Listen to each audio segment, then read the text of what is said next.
Nagpadayon gihapon ang pagbantay ug pagbisita sa mga supporter ni kanhi Presidente Rodrigo Duterte sa balay niini sa Davao City. Atong sero ng detalye niini sa live report ni Efren Mamak. Efren. Sara sagad kanila nagampo nga mapabalik sa nasod ang kanhi Pangulo samtang ang uban nagpabiling nagbantay sa gawas sa panimalay dinhi sa Davao City.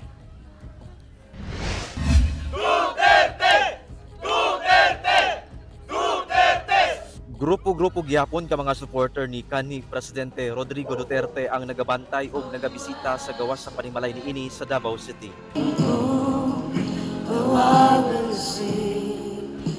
Doon nagyapoy mga religious group ang nagahalad og pagkanta alang sa maayong panglawas sa kanhi Pangulo kinsa nagpabilin sa International Criminal Court on ICC sa The Hague sa The Netherlands kalabot sa giatubang niining reklamong crimes against humanity.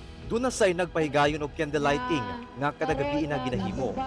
Nagampusab nga mapabalik na unta sa nasod ang kanhi Presidente Duterte. Samtang dunay nagdala og mga pagkaon alang sa mga bisita og sa mga nagabantay nga barangay officials ug tanods nga nagapulihanay og bantay matag adlaw. Lakip na sab alang sa mga supporter nga voluntaryong nagabantay sa gawas sa panimalay. Nandito kami to support tatay, pakita namin na mahal namin siya kasi kami mga solo parents, senior citizen, PWD, grabe kami kamahal ni tatay. So nandito kami, paglaban namin si tatay. Hindi kami titigil. We love you Tatay Digong. Inoon naka-standby sab ang mga abogado sa pamilyang Duterte alang sa pagtagad sa posibleng search warrant kung doon na may isilbi ang otoridad alang sa ilang panimalay. Kay nung duman nga nagsugod ang panagtapok sa mga supporters sa balay sa kanhi Pangulo human migawas ang impormasyon nga i-raid kini niadtong March 13.